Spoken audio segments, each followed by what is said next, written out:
minute, I want to thank all of you for joining. And please know, as I always mention our virtual programs, if you have any questions about our first ever virtual holidays, Jennifer's here, I'm here, rest of our staff. We have virtual office hours every day, Monday through Thursday, 11 to 2.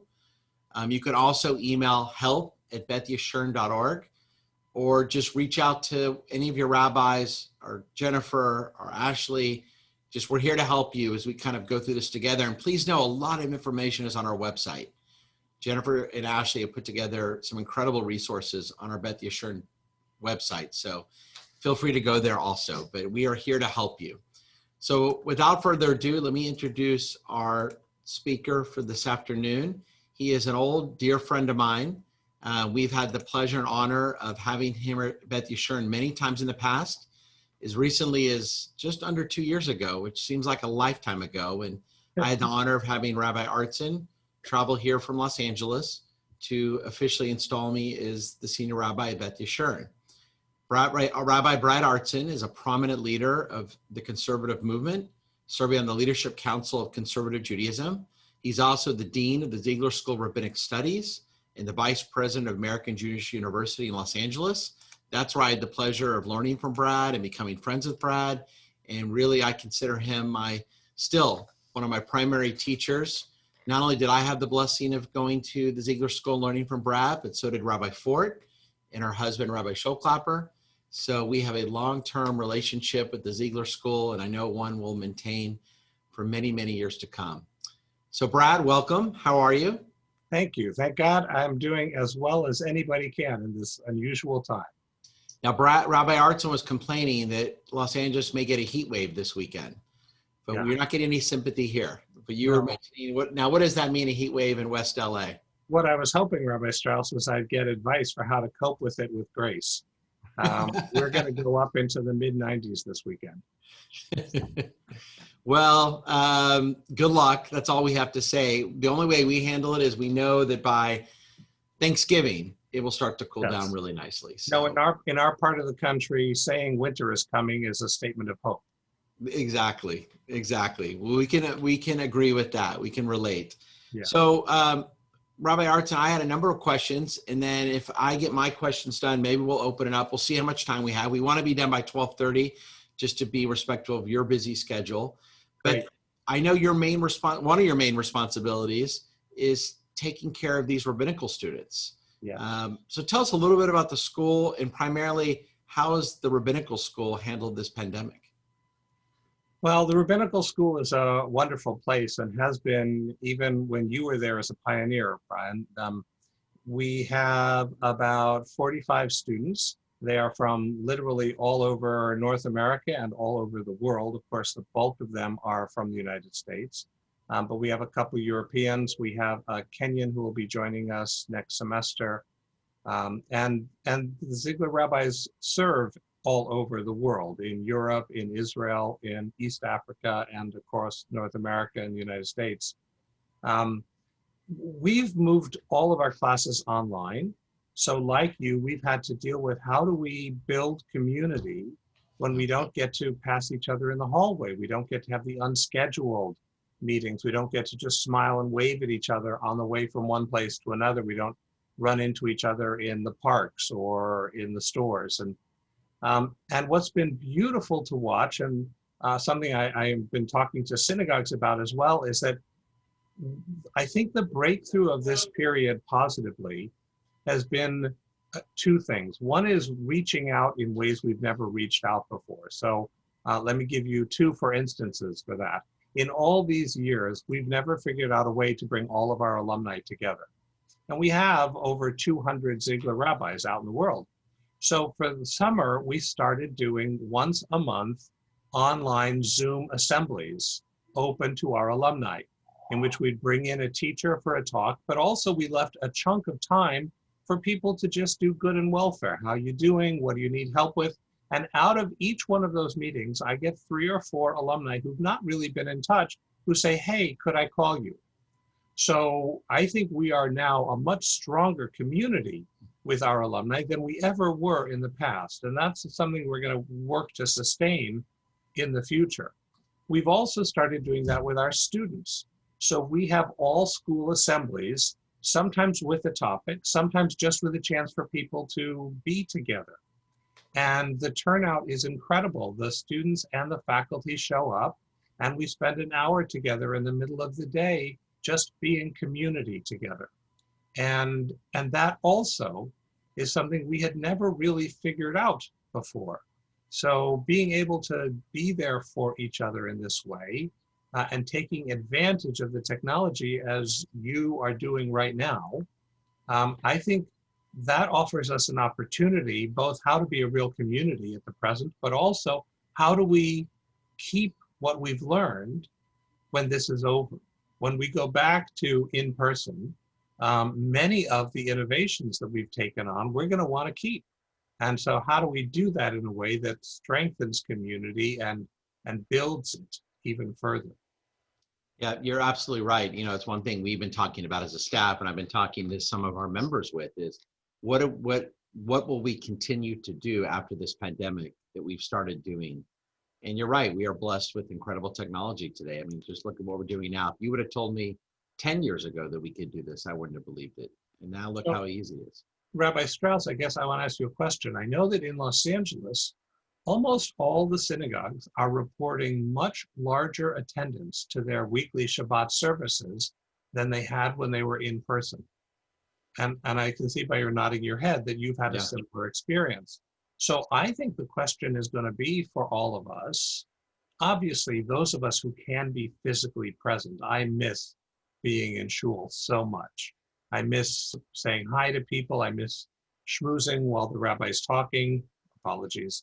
Never happens here. Never, no. You know, I just miss the exchange and the real sense of love and community that you can only get by physical presence. At the same time, I'm aware that people are zooming in from all over the world because they've never had a chance to be at this service or that service. They've always wanted to hear that rabbi or that cantor. And there are a lot of people who are homebound and can't make it physically. And then there are just a bunch of people who, like, they're exhausted, and Saturday morning, the last thing they want to have to do is put on fancy clothes and drive somewhere. So I wonder, when this is over, I imagine we're going to have a serious conversation as a movement about how do we provide electronic participation even when there's not a pandemic, because I think there are so many people who are now gaining real sustenance. I'll give you, for instance, there's a wonderful Reform congregation in Berlin that has like high holiday quality music every Shabbat. Personally, I wouldn't want it every Shabbat. You guys are spoiled with a phenomenal cantor, I know that. But imagine that and a choir every single Shabbat with the music and the organ or whatever. But Berlin has stayed true to the old Reform tradition. Well, every now and then I go on to Facebook and I spend an hour with that congregation because I love that music. I would hate for that to be taken away once the pandemic recedes. So we are going to have to think about what's of value that we can continue after this is over. What enhances connection? What strengthens community? And then how do we keep that going? So true. I agree with you. It's going to be it's a major change that's going to affect every single synagogue in the world, especially here in North America. Yeah. And it was going to happen at some point in this pandemic. I think it sped things up in terms of what we are going to do in this new age. That's right. We are blessed to have, and many of you know him, Kevin Lefkowitz, who's also a rabbinical student there now. Kevin grew up here, and he's studying to be a rabbi, a terrific young man. What advice have you given people like him and other rabbinical students that maybe be applied to all of us? One piece of advice you give us on how to just deal with our mental health during this time, the uncertainty, the isolation, the job losses, the economic uncertainty. Sure. So mentioning Kevin gives me the chance just to say he is an extraordinary, extraordinary person. Kudos to him and to his family and to his community for raising such an extraordinary, extraordinary man. He and one other student this year decided in the face of the pandemic that we needed much more student engagement. So he's organized something called Kehila Tenu, our community, in which the students have put together a group of committees so they can be present for each other in more expansive ways. They're doing a book club. They're doing where you can't get to the library. Someone will, if they have the book at home, they'll swap the books so you can have the resources you need. He's bringing in a speaker series. He's a one-man whirlwind of positive energy. I love that. So you should be very proud, and you are well represented in Los Angeles right now. Good.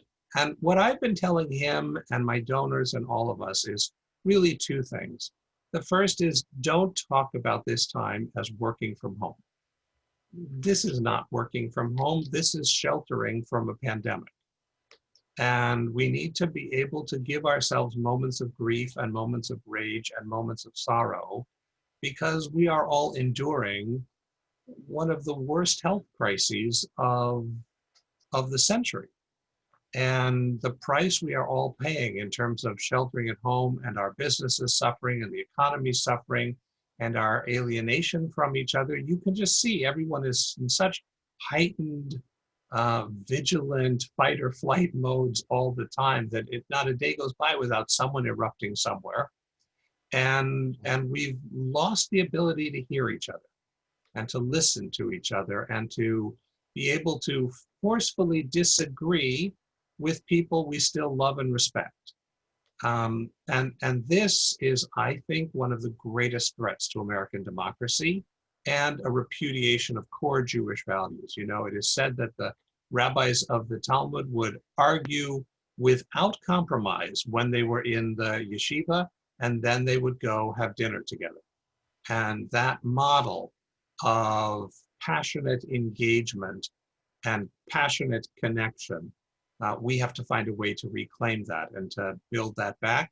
And the second thing I say to my students, my donors, whoever will listen to me, is my wife Ilana this summer started us raising monarch butterflies. And I don't know if any of you have raised butterflies. It's a remarkable thing. You get these little tiny eggs that are the size of a pinpoint, and caterpillars, like middle-aged Jews, eat and eat and eat until they're 2,000 times their original size. I, by the way, am well on my way. So, so you watch these caterpillars, and they only eat one kind of plant. So you put them on that plant, and they eat and they eat and they trash the plant, and then they go up to the roof and they build these extraordinary cocoons. And the cocoons are not something they wrap around themselves. They melt into becoming the cocoon.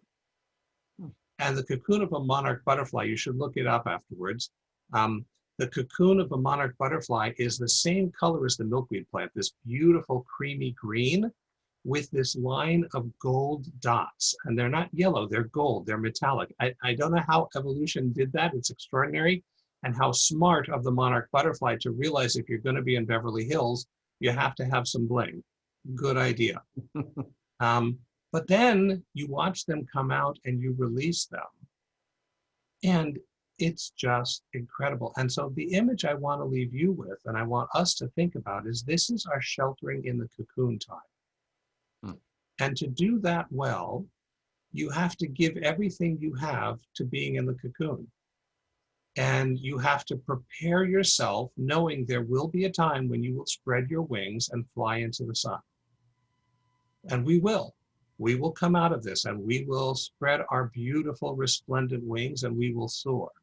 So what do we need to do now so that when that time happens, we are ready? The image here I want to suggest to all of you is when Moses and the children of Israel fled Egypt. You know, they were all in a rush and they had to leave. They left so quickly that the bread couldn't rise, right? You all know that, I hope. That's in the Bibles we have here in California. So, okay, but the amazing thing isn't that. The amazing thing is when they got to the other side, Moses said, we need to dance and celebrate. And Miriam said, we packed tambourines. Like they rushed out so fast that they couldn't even bake their bread. And yet the women said, wait, someday we will celebrate. And so we need to pack now what we need for that time of celebration. I think that is the greatest act of spiritual resistance in the entire Bible. The women who said, we're gonna need these tambourines, we're taking them with us. So what I want us each to think about in these cocoons is, where are the tambourines? What is it we're gonna need when we come out dancing? Because there will be a day when we come out dancing, and we had better prepare now for that time. I agree. And I love your example, the monarch butterfly. Adam posted on the chat room that the monarch butterfly is the official state insect of Texas. I just have to say that, by the way, I don't mean to sound paranoid, is a government lie. The state bug of Texas, I've been there, are beetles the size of dogs, and they dive bomb your head, and that really is the state bug, no matter what your legislature says. Unfortunately, the city bug of Houston is a mosquito. Exactly. We'll take the beetle. So Rabbi Artson, and it may be similar to the beautiful idea you just presented to us, is we all prepare for the first and God willing last virtual high holidays of our lifetime. Yeah. What advice would you give us? Okay, so I'm also, like you, I love the high holidays. They really anchor my year. And I am feeling so deprived of what I normally love. I go to Sinai Temple, which is a big synagogue in Los Angeles, like your congregation. In fact, I believe we've swapped cantors from time to time. Yeah. And I go there and I do the overflow service at the high holidays for them. And the music is beautiful. It's Lewandowski and Sulzer and gorgeous choral music and this beautiful pageant of a service, which I love. And I'm not going to get this year. There's no overflow service. And then we have Sukkot, in which I love inviting the students and my donors and friends, and we just have a week-long celebration, an outdoor feast, and we're not going to get that. And then Simchas Torah, I'll tell you all a short story. My son Jacob is 28, autistic. Last year, for the first time at Ikar, which is the synagogue we're members of, they gave him a Torah scroll to dance with at Simchas Torah. And at Ikar, Simchas Torah is huge. We get 1,500 people swirling around this great big gymnasium. It's amazing.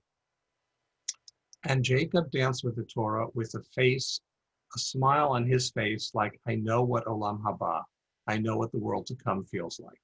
Like, that was it. And people dancing around and smiling at him and shouting, hey, Jacob, way to go, Jacob.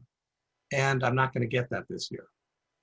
So what I want to remind us is the spiritual task is to not focus on what we're missing. The spiritual task is to focus on what we have. And what we still have is a network of people we care about, who share our values, who share our heritage. We have a beautiful, beautiful heritage that gives our lives meaning and connects us to those who've gone before us and those who come after us. We have a great destiny awaiting us, the Jewish people, and we can do our part to carry the Jewish people into that future. So this year, the work we need to do over the holidays is to find creative ways to be there for each other, celebrate what we do have, and nurture each other for what's coming next. There will be lots of high holidays down the road, and you can then start complaining again about how long the services are and how much work it is, and can I take off all that time? You'll have plenty of fetch time coming. But for now, let's do the work of focusing on what we have, and let's celebrate that. Beautiful. No, I couldn't agree more. So we've got just a couple minutes left. I wanted to open up the floor for any of you. If you want to type a question in the chat room, or you could raise your hand. And do you have any questions from anyone for Rabbi Artson about the upcoming high holidays or the pandemic or anything else you've always wanted to ask a dean of a rabbinical school and really one of the great leaders of our movement? Lee, you might be muted, so unmute. Yeah, thanks, Brian. Rabbi Artson, I'm curious.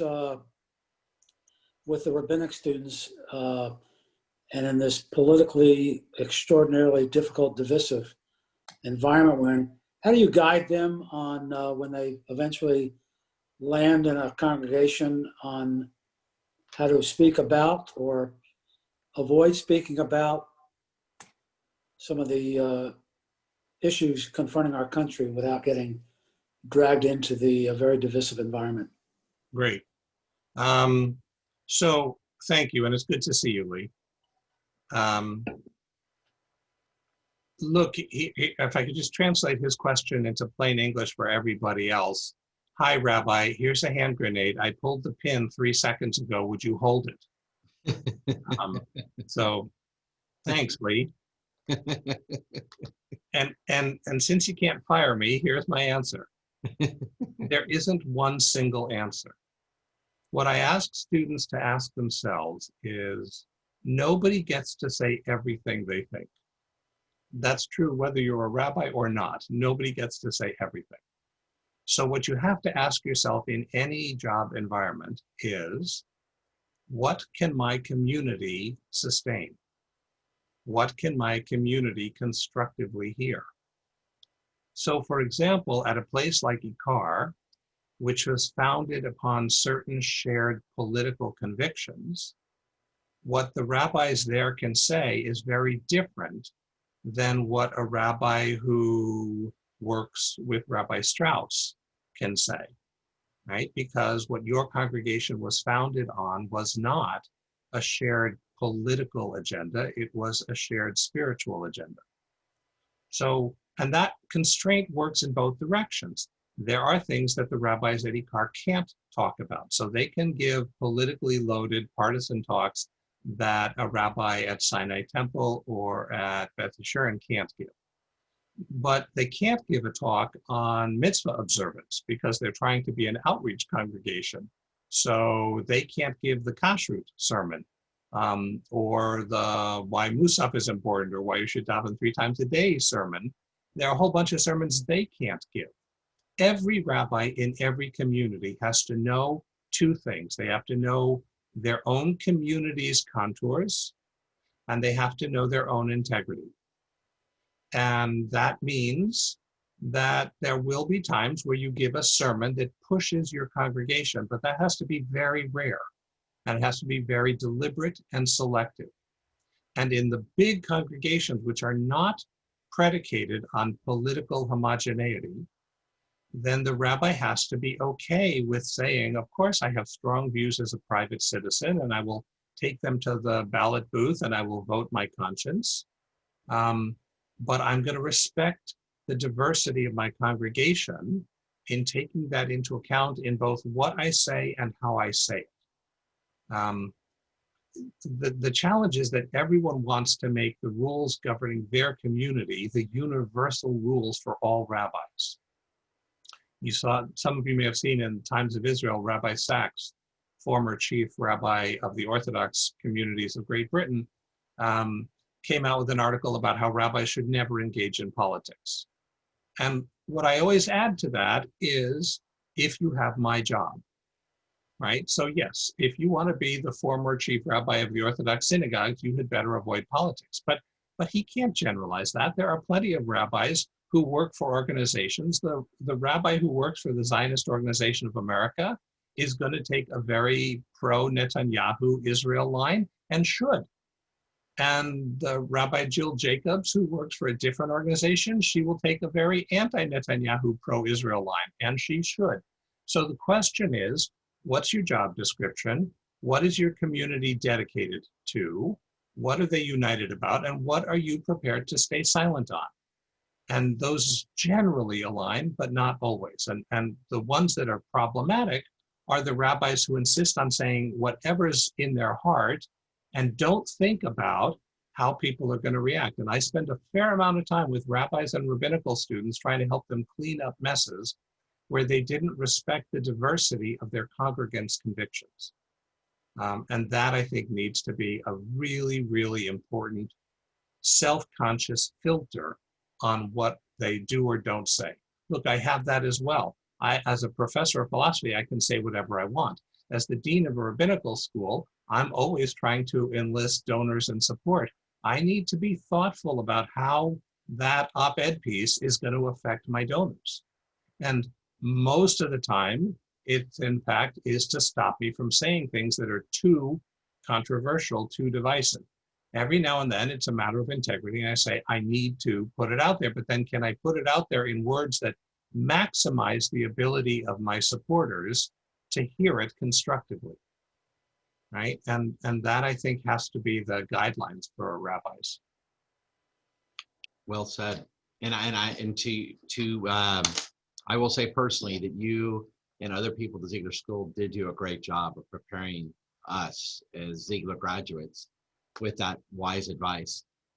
Last question, Rabbi Artson, as we get ready for these high holidays, is there a particular high holiday prayer that will have a very different meaning for you this year in the face of a global pandemic? Yeah, there is, and it's not the one you might think of. You know, the first one we all think of is the Unatana Tokev, who shall live and who shall die, and the uncertainty of the future. And that, of course, I'm not in any way knocking it. But what I will tell you is that this year, I've had a more regular prayer life than ever before because I don't have commute time. So, you know, the good Lord gave me back 2 hours a day. That's quite a bonus. So I've been praying 3 times a day from that book stand right there. That's my davening center. And it's been wonderful. So the prayer that I'm going to go into differently is Ki anu amecha. We are your people and you are our God. Because my relationship with God has deepened and strengthened and carried me through. And were it not for the Holy One, I would not have survived all of this. And it has helped me to be there for my family, and it has helped me to be there for the community and to stay strong and resolute. And so that's going to be the prayer that's going to resonate deeper and better for me this year. Well, wise advice, and it's certainly we will all have time at home, and as we watch our services and participate in ways we never thought we would, let's hope we can all find that faith to carry us through this. Amen. And fly with even larger wings when this is all over. That's right. Rabbi Artson, thank you. We look forward to having you in person sometime soon. Amen. We always love having you here, and please tell all my friends hi, and know that you and the school is well thought of and beloved here in Houston at Congregation Beth Yeshurun, and Shana Tova. Shana Tova. And I will let you all know, I've said this before, but you are so blessed to have Rabbi Strauss, and we could not be more proud of the light that he shines in the world. He really is a national leader, and we are delighted. And this was his plan from day one at the interview committee. So thank you all for not getting in the way of his vision. Thank you. Thank you. All right. Happy New Year, Brad. I hope to see you soon, and be well. Thank you, everyone. Be well, everybody. Good to see you. Shana Tova. Shana Tova.